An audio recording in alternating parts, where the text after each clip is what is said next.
You probably think you've tried everything to fix your sleep. You've stopped drinking coffee after 3 p.m., you've turned off your screens, you've even bought that expensive pillow that promised to cradle your neck like a cloud.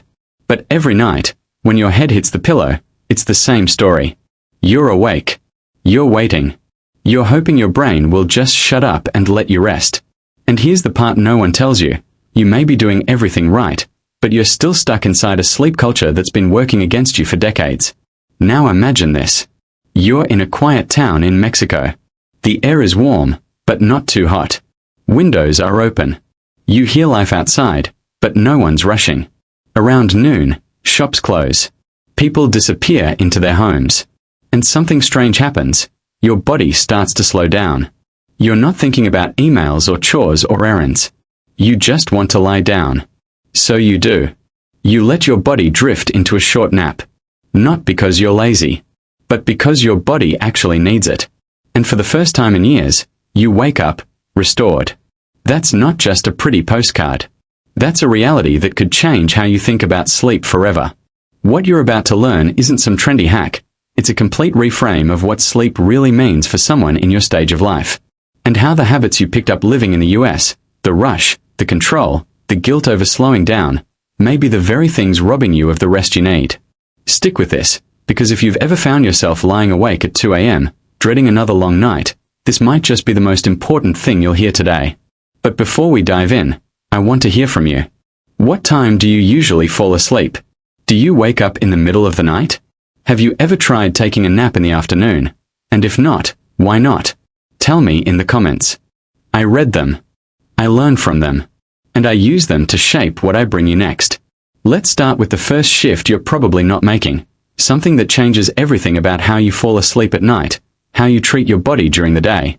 In Mexico, people live by the sun. There's a rhythm, a softness to the day. Mornings are active, afternoons are for rest, evenings are quiet. And what that does, it naturally resets your inner clock, without you even thinking about it. In the States, you're used to forcing your way through fatigue. You sip coffee like it's armor. You push through those dips in energy around 2 or 3 in the afternoon, telling yourself to just power through. But your body, it's not a machine. It's like a tide. It rises. It pulls back. And if you keep swimming against it, night after night, you drown in exhaustion, but without ever actually sleeping well. The first thing living in Mexico teaches you is this. Your body has natural windows for rest. And if you miss them, you don't just lose rest. You mess with the entire architecture of your sleep. Researchers at Stanford call this the circadian trough. It's that dip you feel after lunch. But here's the thing. If you fight that dip with caffeine or activity, your body has to activate cortisol, your stress hormone, to keep you awake. And when cortisol rises in the afternoon, guess what? Melatonin, the hormone that helps you fall asleep later, never fully kicks in. You delay sleep without even knowing it. But when you live somewhere that honors that natural trough, where people nap when they need to, you get something powerful back, your rhythm. And rhythm is the secret most sleep products can't give you. So here's what you can do right now. Instead of forcing yourself to stay awake when your energy drops, try this. Give yourself permission to rest. Not a full nap, necessarily. Just 20 minutes of stillness. Close your eyes. No phone. No stimulation. Let your body tell you if it wants to go further. If it does, take the nap. If not, just sit in silence. That small act recalibrates your nervous system. And it trains your body to stop associating tiredness with guilt. Now you might be thinking, but if I nap, won't I sleep worse at night? And that's a fair concern. But here's where research flips that idea on its head. According to a study from the University of Dusseldorf, short naps, under 30 minutes, don't interfere with nighttime sleep. In fact, they can actually improve it. Especially for older adults, whose sleep cycles naturally fragment with age. A nap doesn't replace deep night sleep, but it fills in the cracks. Like pouring warm wax into a broken bowl. You don't even notice the repair. But it holds. There's something else you start to feel when you spend time in places like Mexico. You start waking up without an alarm clock. At first, it's disorienting. You wonder if you forgot to set it. But then you realize, your body knew. It woke you when it was ready. Not because a sound told it to, but because it had slept enough. This is where most people get it wrong. You've been taught that discipline means setting alarms, following routines, tracking everything. But sleep isn't something you control. It's something you allow. It's like trust. You can't force someone to trust you. You build conditions for trust to arise. Same with your brain at night. If it feels pressured, watched, judged, it resists sleep. But if it feels safe, unhurried, and unobserved, it lets go. Now in the US, you might associate rest with laziness. Or worse, with weakness.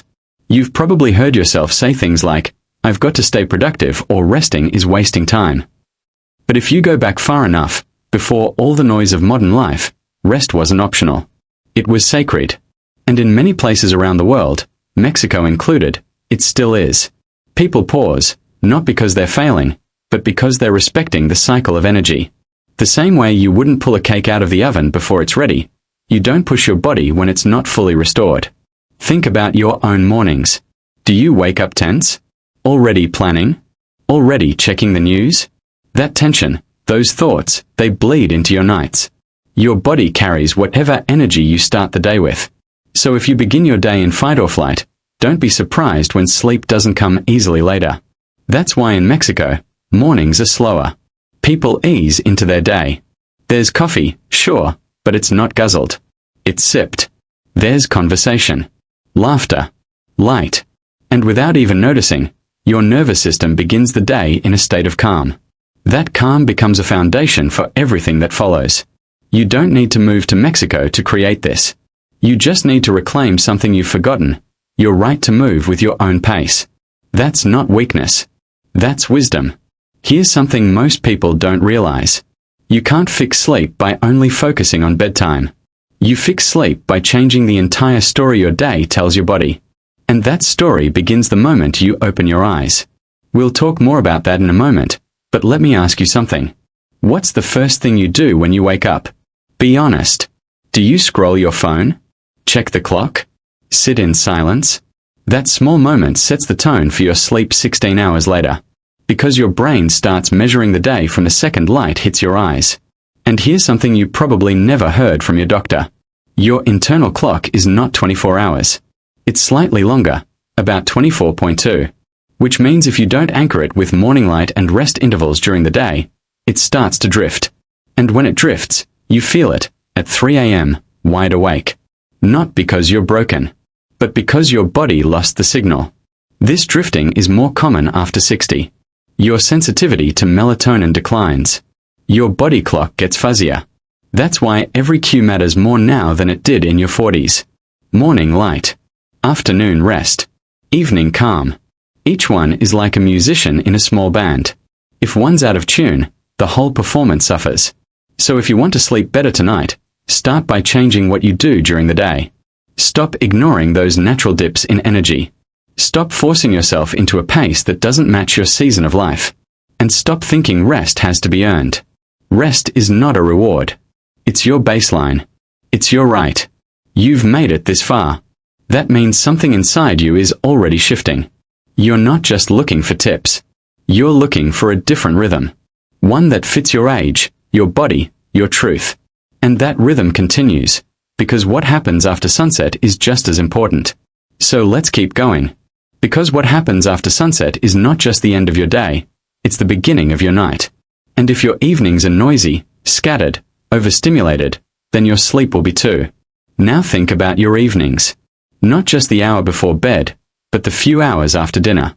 That window matters more than you think.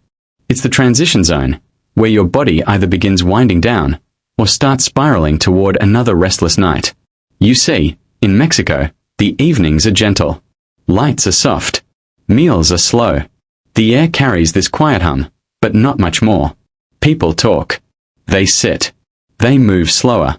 And this isn't just a cultural trait, it's a biological signal. It tells the brain, it's time to switch gears. That gentle shift from day to night is what lets melatonin rise naturally.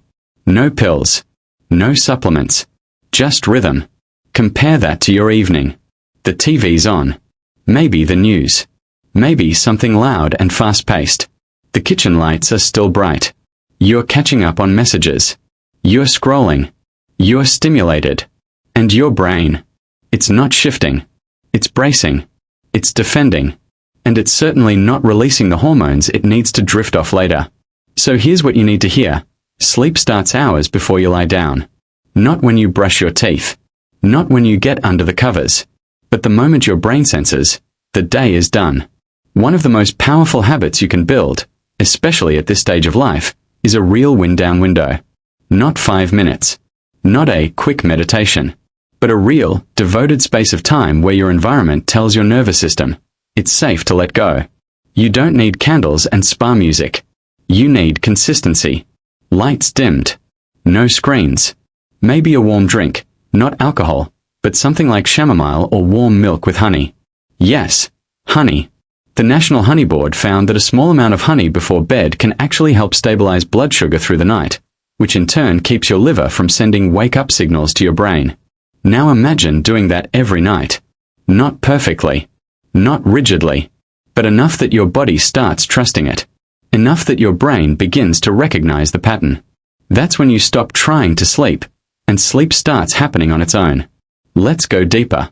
Have you ever noticed how hard it is to sleep when you're overthinking? That's not just mental, it's chemical. When your brain is problem-solving, it's releasing norepinephrine. That's a focus hormone. It's the opposite of what you want at night.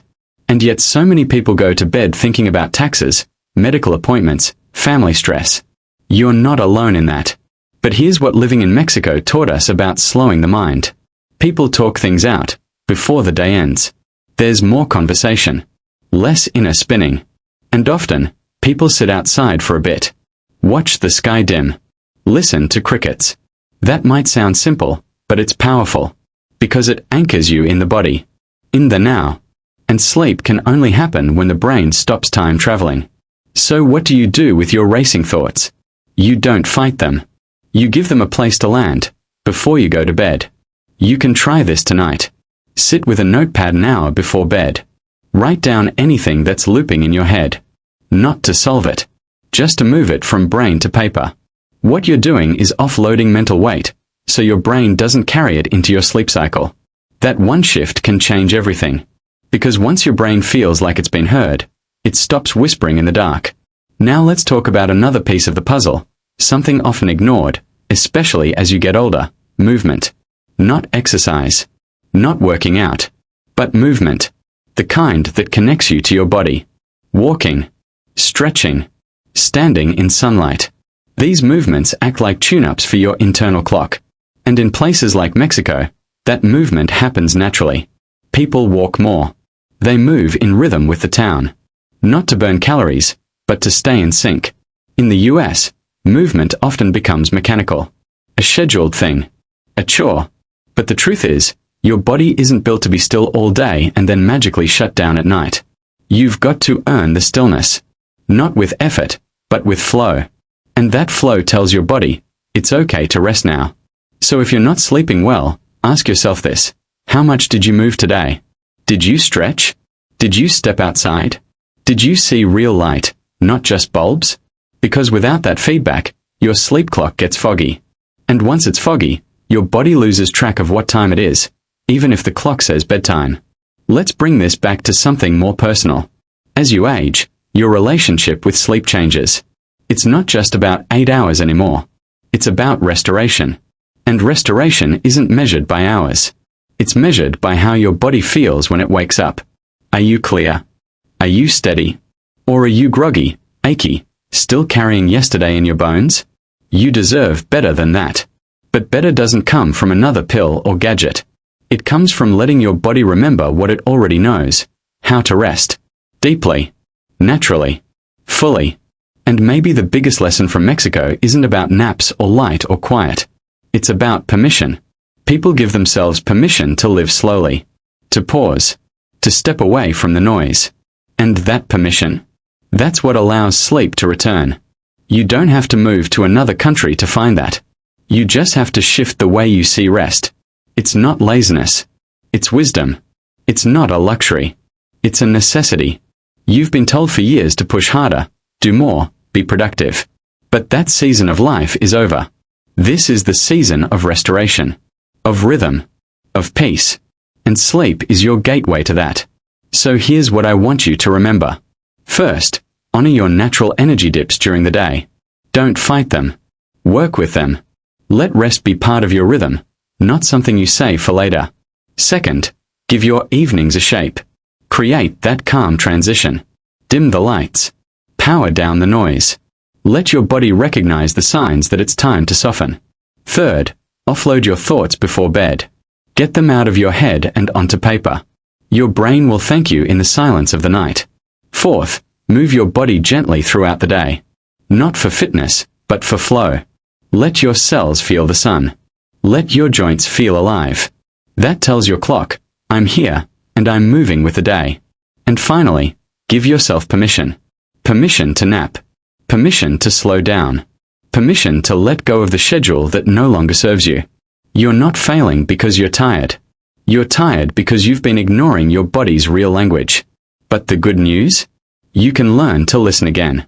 Now I'd love to hear from you. What's one thing you're going to change starting tonight? Will you dim the lights earlier? Try that afternoon rest? Sit outside at dusk? Drop your answer in the comments. And if you found something helpful here, don't keep it to yourself. Share this video with someone else who's been struggling to sleep. You might give them exactly what they need. And if you haven't yet, hit subscribe.